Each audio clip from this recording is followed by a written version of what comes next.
की सारी एजेंसीज कई रेड मार चुकी हैं, कई लोगों को गिरफ्तार कर चुकी हैं, लेकिन अभी तक एक भी पैसे का हेरफेर कहीं नहीं मिला, कहीं से एक भी पैसा नहीं मिला। अगर भ्रष्टाचार वाकई हुआ है तो इतने करोड़ों रुपए गए कहाँ? क्या सारा पैसा हवा में गायब हो गया? सच्चाई ये है कि किसी तरह का कोई भ्रष्टाचार हुआ ही नहीं। अगर होता तो पैसा भी मिलता। ऐसे फर्जी केस में आम आदमी पार्टी के कई नेताओं को इन्होंने अभी तक जेल में रखा हुआ है। किसी के भी खिलाफ कोई सबूत नहीं है, कुछ साबित नहीं हो रहा, खुलेआम गुंडागर्दी चल रही है, किसी को भी पकड़ के जेल में डाल दो। अब बीजेपी मुझे गिरफ्तार करना चाहती है। मेरी सबसे बड़ी संपत्ति, मेरी सबसे बड़ी ताकत मेरी ईमानदारी है। झूठे आरोप लगा के, फर्जी समन भेज के ये मुझे बदनाम करना चाहते हैं, मेरी ईमानदारी पे चोट करना चाहते हैं। इन्होंने मुझे समन भेजे हैं।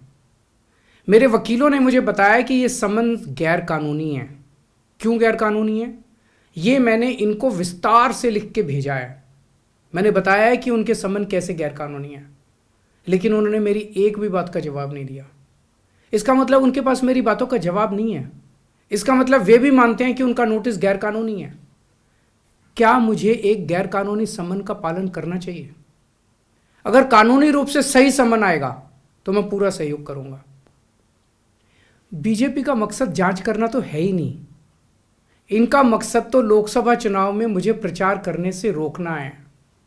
ठीक लोकसभा चुनाव के पहले इन्होंने मुझे समन भेजा है। क्यों? इस जांच को चलते 2 साल हो गए।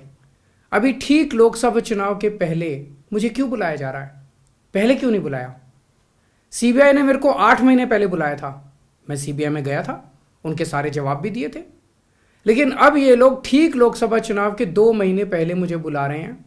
तो बीजेपी का मकसद कोई पूछताछ करना थोड़ी है। इनका मकसद है पूछताछ के बहाने केजरीवाल को बुला लो और उसे गिरफ्तार कर लो, ताकि मैं लोकसभा चुनाव में प्रचार ना कर पाऊं।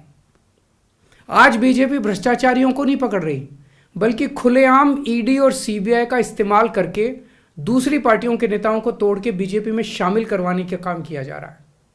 एक नहीं, 2 नहीं, कितने उदाहरण हैं जहां किसी पार्टी के नेता के खिलाफ ईडी सीबीआई के मामले चल रहे थे या उन पे गंभीर आरोप लगे हुए थे। जैसे ही वो नेता बीजेपी में शामिल हुए, उनके सारे पुराने मामले बंद कर दिए गए या ठंडे बस्ते में डाल दिए गए। तो जो इनकी पार्टी ज्वाइन कर लेता है उसके सारे मामले रफा दफा कर दिए जाते हैं। जो इनकी पार्टी में नहीं जाता वो जेल जाता है। आज मनीष सिसोदिया, संजय सिंह और विजय नायर इसलिए जेल में नहीं है कि उन्होंने भ्रष्टाचार किया है, वो इसलिए जेल में है क्योंकि उन्होंने बीजेपी में शामिल होने से इनकार कर दिया है। आज हम बीजेपी का मुकाबला क्यों कर पा रहे हैं? क्योंकि हमने कोई भ्रष्टाचार नहीं किया। अगर हमने जरा सा भी गलत काम किया होता तो दूसरे भ्रष्टाचारी नेताओं की तरह आज भी हम बीजेपी में शामिल हो चुके होते आज तक। इस तरह देश के ईमानदार नेताओं को जेल में डाल के और भ्रष्टाचारियों को अपनी पार्टी में शामिल करवा के ऐसे तो देश आगे नहीं बढ़ सकता। ये क्या चल रहा है? ये जो कुछ भी चल रहा है बहुत खतरनाक है। ये हमारे जनतंत्र के लिए बहुत गलत है। इसे रोकना होगा। मैं हमेशा देश के लिए लड़ा हूं। मेरा तन मन धन देश के लिए है। मेरी एक एक सांस देश के लिए है। मेरी खून की एक एक बूंद देश के लिए है। मेरे शरीर का एक एक कतरा देश के लिए समर्पित है। हमें मिलकर देश को बचाना है। मैं पूरी जी जान से इनके खिलाफ लड़ रहा हूं। आपका साथ चाहिए।